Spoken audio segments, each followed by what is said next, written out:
Yo, do not attempt to adjust your dial. Ba-da-bum-bum-bum. It's your boy Big Vern. This is App Stupid, the fastest growing sports and entertainment show on these YouTube streets.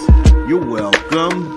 Holla at us. Holla at us. You know it's your boy Big Vern working hard for you here in the afternoon.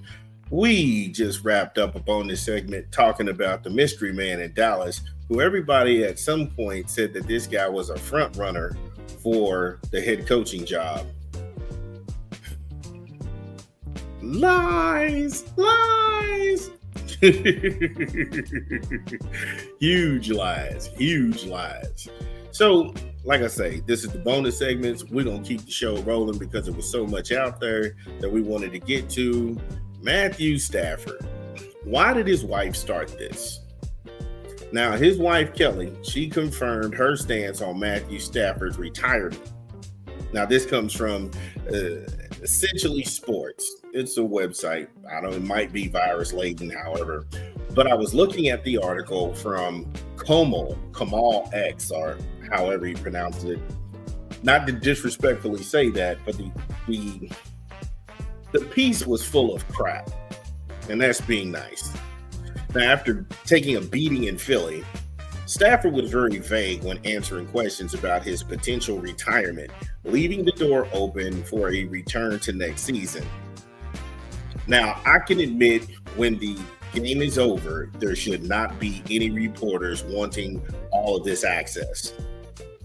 Let me be clear. There should not be any reporters wanting all of this access once the game is over.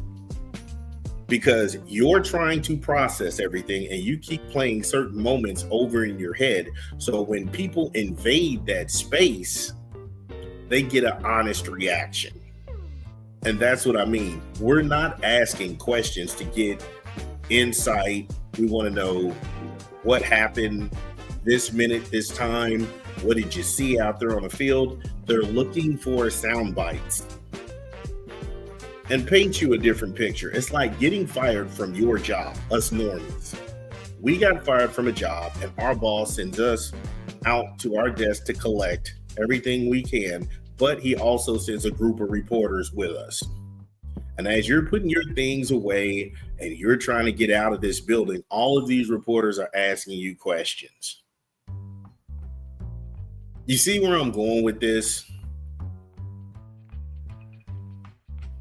But just like that, I also wouldn't do this. His wife took to Instagram and she shared an emotional message and pondered over her husband's retirement from the game. Just what did she say that got some of us scratching our head? Give me a quick 20 from a rap album. This is Big Vern. Drop the spot. Dun, dun, dun, dun, dun, dun, dun, dun. Y'all know what it is. Y'all know what we do. 2025. New album out on the streets. Bodie James and Who the Hell is Carlo? Hidden in plain sight. In stores now. Get it where you legally consume music, whether it's Apple Music, Google Play, or Spotify. My personal favorites are Hidden in Plain Sight, the feature track with Conway the Machine and Styles P, Big Wings, and Brick James. Bodie James and Who the Hell is Carlo? Hidden in Plain Sight, in stores. Yeah, straight up. Who the hell is Carlo and Bodie James? Y'all know how I feel about that track anyway. So when we last left off, we were talking about Matthew Stafford and we were talking about his wife, what she said. And this is what it went on Instagram saying, and I quote, "Aren't enough words to express how proud I am. I joke about us being old and tired, but honestly, I could never get tired of watching you out there or watching our girls cheer for their daddy. I'm wondering if this is the end or not. Guess we'll find out," end quote. Why did she do that? Why did she do that? Her husband was almost on the cusp of going to the Super Bowl or the NFC Championship game to challenge for the right to go to the Super Bowl. He's got enough going on in his mind. He's asked about retirement. That's the furthest thing from his mind. He hasn't had time to sit and set and make things happen. Why did she do that?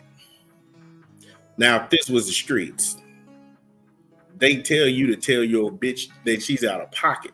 But see, I'm not that disrespectful. I'm not going to disrespect that man's wife. She's a mom of 4, and that's not my style. I just say, get your girl, dog. Better get your girl. She's talking out of turn. She should have stopped it at, I'm proud of my husband. That's it. That's all. He's a 15-year vet in the National Football League. His legacy is cemented, ma'am. We know who he is. The man is a proud dad, and he got his kids. When his kids were sick, he went and played in that Arizona game. I know a lot of dads would have not considered even playing a football game, let alone being away from their child. But he gave the fans everything he had. Matthew Stafford doesn't owe the fans anything. He doesn't owe the fans anything. And then once he made short work of the Cardinals, he went to check on his babies.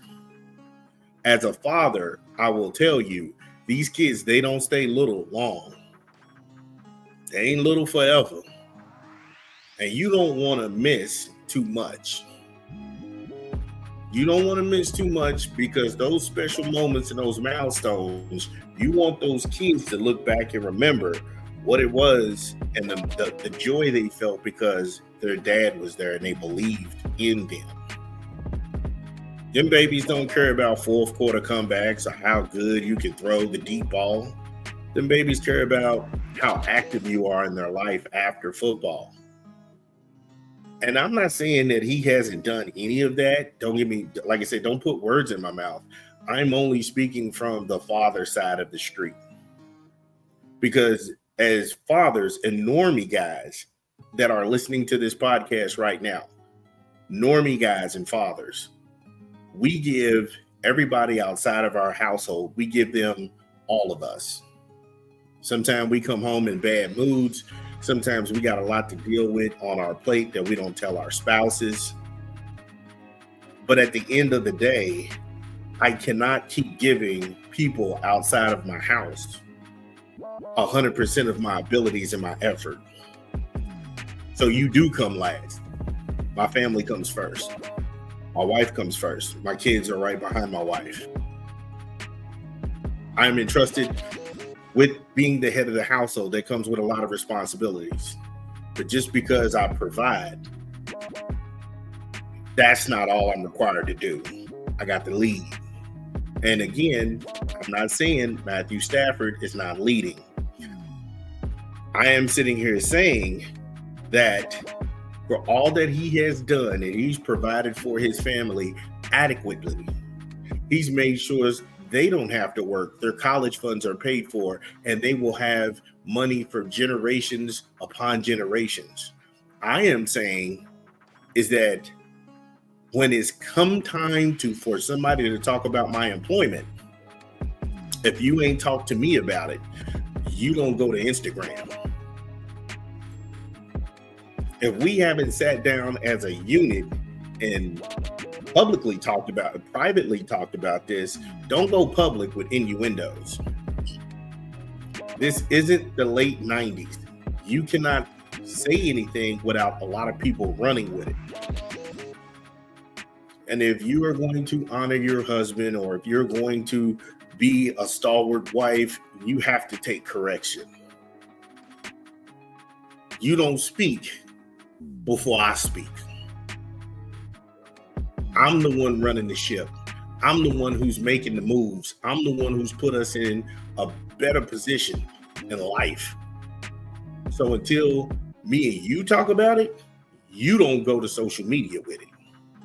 Yeah, it's cool for you to post pictures of me and you. I think it's a little bit weird people posting pictures of their kids. I never want to bring my children into any of this. However, what me and you talk about is between me and you. You don't go and create more stuff that I got to deal with, more headaches I got to go ahead and take on. I got to put out fires because you want to be all up on Instagram and you want likes and sympathy. No. You got to take correction. And that's the only part that I had a problem with. Why are you talking out of turn? Are we overreacting?